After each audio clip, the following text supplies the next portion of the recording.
오늘 생강을 어떤 음식과 함께 드셨나요? 아, 그렇군요. 그 조합이라니. 언뜻 보기엔 아무 문제 없어 보이지만 사실 그 조합이 우리 몸에 꽤 위험할 수 있다는 사실 알고 계셨나요? 사실 생강과 함께 먹어서는 절대 안 되는 3가지 음식이 있습니다. 질문 하나 드려보겠습니다. 혹시 아침에 일어났을 때 뱃속에서 묘하게 뜨거운 열기가 올라오거나 안쪽에서 묵직하게 짓누르는 듯한 느낌을 받으신 적 없으신가요? 혹은 나른한 오후, 따뜻한 차 한 잔에 몸에 좋다는 음식을 조금 곁들였을 뿐인데 갑자기 심장이 평소보다 쿵쿵 뛰어서 덜컥 겁이 나거나 이유 없이 불안하고 초조해진 적은요? 건강한 식습관을 유지하려고 부단히 노력하고 남들이 좋다는 음식도 잘 챙겨 먹는데도 불구하고 몸이 이상하게 반응할 때가 있습니다. 하루 종일 속이 더부룩하거나 괜히 열이 오르고 불안한 그 느낌. 젊었을 땐 없던 이런 자잘하고 귀찮은 반응들이 나이가 드니 갑자기 나타나는지 궁금해하신 적 없으신가요? 많은 분이 이런 신호를 그저 나이 들어서 그러려니 하고 넘깁니다. 하지만 오늘 제가 확실히 말씀드리고 싶은 것은 이것이 사실 몸이 보내는 아주 중요한 경고라는 점입니다. 겉보기엔 사소해 보라도 이런 증상은 여러분의 소화기나 심혈관 계통이 나도 모르는 사이에 과도한 자극을 받고 있다는 적신호입니다. 이유, 중년의 몸을 오래된 클래식 카의 엔진이라고 생각해보세요. 아주 아름답고 가치 있지만 갓 나온 신차의 엔진처럼 마구 굴릴 수 있는 상태는 아닙니다. 수십 년을 달려온 엔진이죠. 이런 클래식 카에 맞지 않는 연료를 넣으면 어떻게 될까요? 금방 과랄되고 덜덜 떨리고 계기판의 경고등이 깜빡일 겁니다. 우리 몸도 똑같습니다. 이장 점막이나 혈관이 잘못된 음식 조합이라는 나쁜 연료 때문에 반복적으로 손상되면 작은 문제들이 조롱이 쌓입니다. 그러다 결국 훨씬 더 큰 문제로 이어지죠. 이궤양이나 갑작스러운 혈압 상승, 부정맥 같은 증상이 나타날 때쯤이면 이미 늦은 경우가 많습니다. 마치 겉으로는 멀쩡해 보였던 벽에 보이지 않는 금이 가 있다가 어느 날 갑자기 무너져 내리는 것처럼 말이죠. 하지만 희소식이 있습니다. 아주 좋은 소식이죠.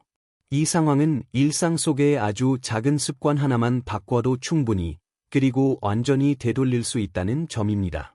오늘 저는 우리네 가정에서 흔히 쓰는 식재료인 생강이 특정 음식과 섞였을 때에 위험해질 수 있는지 그리고 건강을 위해 하는 행동들이 오히려 몸에 부담을 주는지 설명해 드리려 합니다. 끝까지 함께 해주신다면 그 원인을 정확히 이해하게 되실 겁니다.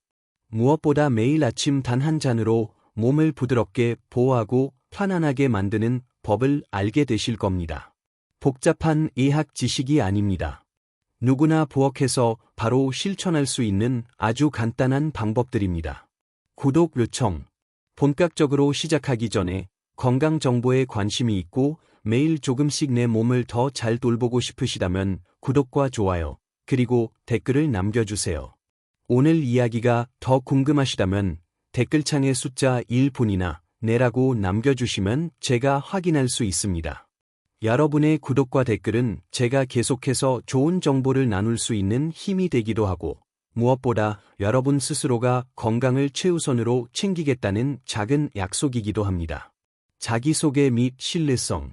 제 소개를 간단히 드리겠습니다. 저는 유호진이라고 합니다. 30년 넘게 환자들을 진료해 온 의료인이며 현재 대학병원에서 근무하고 있습니다. 지난 30년간 수많은 중장년층 환자분들을 만나면서 한 가지 공통점을 발견했습니다. 바로 많은 분이 생강은 무조건 안전하다고 믿고 잘못된 방식으로 섭취하고 있다는 점입니다. 생강은 우리 요리와 한방 재료로 너무나 친숙해서 누구나 별 의심 없이 사용합니다. 하지만 생강은 성질이 매우 강합니다. 몸에 높은 열을 내고 소화기와 혈액순환계를 직접적으로 자극하는 재료죠. 잘 쓰면 명약이지만 잘못 섞어 먹거나 타이밍을 못 맞추면 가슴 두근거림, 명치 끝에 묵직한 통증, 안면 홍조, 불면증 같은 증상을 일으킬 수 있습니다. 실제로 수원에 사시는 한 어르신 환자분의 이야기가 생각납니다. 그분은 몸을 따뜻하게 하겠다며 매일 아침 생강차를 꼬박꼬박 챙겨 드셨습니다. 하지만 차를 마신 뒤엔 늘 가슴에서 복부 쪽으로 뜨거운 열감이 퍼지고 가끔 심장이 철렁 내려앉는 느낌이 든다고 하셨죠. 날씨 탓이거나 하라 문제라고 생각하셨지만 생강을 먹는 방식에서 딱 하나만 바꿨더니 증상이 즉시 좋아졌습니다. 비단 이분만의 이야기가 아닙니다. 강원도나 경북처럼 추운 지역에 사시는 분들은 특히 생강을 많이 드시는데 언제 무엇과 어떻게 먹어야 하는지 모르면 오히려 몸에 나쁜 반응을 키울 수 있습니다. 몰라서 하는 실수가 아닙니다. 그저 생강이 너무 오랫동안 안전한 재료로만 알려져 왔기 때문입니다. 하지만 기억하세요. 생강은 강력합니다. 위험한 조합 3가지. 지금부터 많은 분이 무심코 생강과 함께 섞어 먹지만 사실 몸의 반응을 과도하게 만드는 음식 3가지를 설명해 드리겠습니다. 이 3가지만 피하셔도 몸이 훨씬 가벼워지고 편안해지고 안정감을 되찾으실 겁니다. 제가 생강에 대해 이야기할 때 걱정하는 건 생강 자체가 아닙니다. 문제는 겉보기엔 아무 문제 없어 보이는 음식들과 생강을 섞어 먹으면서 중년의 몸에 강한 자극을 준다는 점입니다. 제가 진료 현장에서 깨달은 바로는 생강과 짧은 시간 차를 두고 함께 먹었을 때 몸이 즉각적으로 나쁜 반응을 일으키는 음식이 3가지 있습니다. 심각한 질병 때문이 아니라 잘못된 조합 때문이죠. 그리고 가장 걱정스러운 건 이 음식들이 한국인의 일상에 거의 매일 등장한다는 점입니다. 1. 커피. 가장 먼저 주의해야 할 것은 바로 커피입니다. 서울부터 부산까지 어디를 가도 커피 잔을 들고 있는 사람을 쉽게 볼 수 있죠. 특히 중년층에게 모닝커피는 몸을 깨우는 스위치와도 같습니다. 하지만 대부분이 모르고 계신 사실이 하나 있습니다. 생강과 커피는 공통적인 특성이 있다는 점입니다. 둘 다 혈액순환을 자극하고 심박수를 약간 올리며 소화기관을 더 강하게 운동하게 만듭니다. 이 2가지가 동시에 혹은 너무 가까운 시간 차를 두고 몸에 들어오면 자극이 겹겹이 쌓입니다. 마치 2개의 뜨거운 바람이 한 지점으로 몰아쳐 충돌하는 것과 같습니다. 젊은 사람들은 아무렇지 않을 수도 있지만 나이가 들면 즉시 반응이 옵니다. 서울에 사는 윤 여사님을 만났을 때도 그랬습니다. 윤 여사님은 아침마다 몸을 데우려고 꿀을 넣은 생강차를 마시고 회사에 도착하면 바로 커피를 한 잔 더 마시는 습관이 있었죠. 어느 날은 자리에 앉자마자 심장이 평소보다 빨리 뛰고 손이 미세하게 떨리며 속에서 뜨겁고 울렁거리는 느낌이 올라왔다고 합니다. 혈압이 갑자기 오른 줄 알고 놀라서 병원에 오셨죠. 식습관을 듣고 저는 단 한 가지만 여쭤봤습니다. 생강 드시고 커피는 얼마나 있다가 드세요? 그녀는 한 10분, 15분 정도? 라고 답했습니다. 그 정도면 몸이 반응하기에 충분한 시간입니다. 생강은 몸을 데우고 순환을 높이는데 거기에 커피가 자극을 한 번 더 밀어 올립니다. 마치 오래된 차에서 엑셀을 2번 연달아 밟는 것과 같습니다. 차는 움직이지만 엔진은 금방 뜨거워지고 덜덜 떨리게 되죠. 50대 이후의 몸은 그 충격을 더 크게 느끼고 그 결과 불안감, 가슴 답답함, 속쓰림, 메스꺼움, 어지러움이 나타날 수 있습니다. 의학적 데이터도 이를 뒷받침합니다. 생강과 커피가 만나면 과도한 자극이 생기고 특히 혈압이 불안정하거나 이가 예민한 사람에게 더 강하게 나타납니다. 2가지만 최소 2시간 이상 떨어뜨려 드셔도 이런 불편함은 거의 사라집니다. 2. 기름진 고기, 구운 고기. 2번째는 고기, 특히 기름진 고기나 구운 고기입니다. 한국 사람들 대부분이 좋아하는 음식이죠. 하지만 너무 익숙해서 큰 실수를 하곤 합니다. 바로 고기를 먹고 난 뒤 소화 잘 되라고 생강차를 마시는 경우입니다. 생강이 소화를 돕는다는 말 때문에 많이들 하시는데 사실 기름진 고기와는 정반대로 작용합니다. 기름진 고기는 소화시키기 위해 많은 양의 이산이 필요하고 지방을 분해하느라 위장이 이미 마라톤을 하듯 높은 강도로 일하고 있는 상태가 됩니다. 이때 생강을 바로 넣으면 생강 속 성분이 위산 분비를 더 강하게 자극해 이미 과부하가 걸린 이를 쥐어짜듯 움직이게 만듭니다. 그 결과는 이산 역류, 명치 끝이 뜨겁고 쓰린 느낌, 더부룩함, 그리고 몇 시간씩 이어지는 답답함입니다. 부산에 사는 박 선생님의 사례가 있었습니다. 몇 달 동안 고기를 드신 후 습관적으로 생강차를 드셨는데 결국 명치가 계속 아프고 밤마다 가슴이 화끈거려 잠을 설치셨습니다. 검사해보니 이 점막이 매우 예민해져 있었고 역류가 빈번하게 발생하고 있었죠. 고기 드신 후 생강차 마시는 습관만 끊어도 바로 좋아졌습니다. 요리에 양념으로 조금 들어가는 생강은 괜찮지만 생강차 한 잔, 특히 진한 즙이나 생생강으로 만든 차는 농도가 높습니다. 과식한 중년의 몸에는 그것이 오히려 부담이 됩니다. 3. 매운 음식. 마지막은 매운 음식입니다. 한국인은 매운 음식을 정말 좋아합니다. 매운 찜, 찌개, 볶음 요리 등등. 하지만 매운 음식은 그 자체로 강한 열성을 가지고 있고 이 점막을 직접적으로 자극합니다. 여기에 똑같이 열성이 강한 생강이 더해지면 자극의 강도가 배가 됩니다. 대구에 사는 이 선생님도 같은 실수를 했습니다. 저녁에 매운 닭 요리를 드시고 자기 전에 속을 따뜻하게 하려고 생강차를 마시는 습관이 있었죠. 어느 날 평소보다 좀 더 매운 음식을 드시고 평소처럼 생강차를 마신 뒤 갑자기 복통이 심해져 한밤중에 응급실에 오셨습니다. 검사 결과 이 점막이 강한 자극을 받아 급성 염증이 생긴 상태였습니다. 제가 여쭤보니 음식이 매워서 생강차가 이를 달래줄 줄 알았어요. 라고 하시더군요. 하지만 그것은 불난 집에 기름을 붓는 것과 같았습니다. 매운 음식과 생강이 만나면 특히 중년 이후나 이산 역류를 겪어본 분들은 젊은 사람보다 훨씬 쉽게 이가 상할 수 있습니다. 중년의 몸은 이런 이중 자극을 감당하기 어렵습니다. 올바른 조합으로의 전환. 너무 겁먹지는 마세요. 커피, 고기, 매운 음식 자체가 나쁜 건 아닙니다. 다만 생강과 잘못된 타이밍에 만났을 때 몸이 과도하게 반응하는 것뿐입니다. 제가 환자들에게 항상 강조하는 이유도 바로 이것입니다.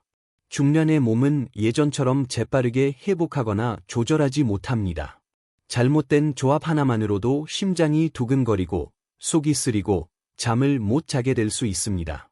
이건 큰 방해 신호가 아니라 몸이 감당할 수 있는 한계를 넘었다는 작은 경고일 뿐입니다. 자, 이제 분위기를 바꿔볼까요? 생강과 함께 먹으면 생강의 본래 효능을 200% 살릴 수 있는 올바른 조합을 말씀드리겠습니다. 몸을 따뜻하게 하고 소화를 돕고 염증을 가라앉히며 매일 더 건강해지는 느낌을 주는 조합들입니다. 앞서 말한 세 가지가 피해야 할 것이라면 지금부터 말씀드릴 것들은 우선적으로 챙겨야 할 것들입니다. 생강은 무서운 게 아닙니다. 제대로만 조합해서 사용하면 특히 중년 이후의 몸에 아주 훌륭한 평생 친구가 될 수 있습니다. 생강이 특별한 이유는 특정 재료들과 함께할 때 그 효과가 더 부드럽고 확실하게 나타나기 때문입니다. 1. 생강과 꿀. 첫 번째 조합은 겨울만 되면 우리 가정에서 흔히 볼 수 있는 방법, 바로 생강과 꿀입니다. 재밌는 점은 할머니 세대부터 내려오는 이 조합을 다들 알고는 있지만 이렇게 잘 맞는지는 잘 모른다는 것입니다. 생강은 원래 따뜻한 성질이 있어 순환을 돕습니다. 반면 꿀은 목을 부드럽게 하고 점막을 촉촉하게 해주며 약한 항균 작용까지 있습니다.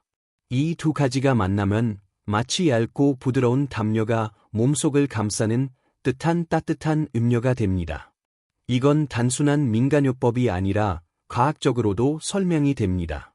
꿀이 생강에 톡 쏘는 자극적인 부분을 중화시켜 주어 중년의 이장에 부담 없이 생강의 효과를 잘 발휘하도록 도와줍니다.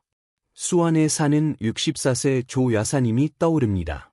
찬바람이 불기 시작하면 조 여사님은 온 가족이 먹을 생강꿀차를 준비합니다. 의학 용어로 설명하진 못해도 아침에 한 잔만 마셔도 목이 덜 마르고 호흡이 편해지며 손발 냉기가 줄어든다고 하셨죠. 하지만 조 여사님의 비결은 따로 있습니다. 바로 꿀을 펄펄 끓는 물에 넣지 않는다는 것입니다. 생강 우린 물을 40에서 50도 정도로 식힌 후에 꿀을 넣습니다. 이건 정말 중요한 부분입니다. 뜨거운 열은 꿀 속의 중요한 효소를 파괴하거든요. 이 작은 습관 하나가 생강과 꿀의 장점을 극대화합니다. 2. 생강과 레몬. 두 번째 조합은 생강과 레몬, 혹은 레몬즙입니다. 저는 몸을 더 가볍게 하고 싶거나, 소화를 돕고 싶거나, 체중 관리를 원하는 분들에게 자주 권하는 조합입니다. 생강은 따뜻하고, 레몬은 시원한 성질과 풍부한 비타민 C를 가지고 있어 생강의 열을 자연스럽게 균형 잡아줍니다.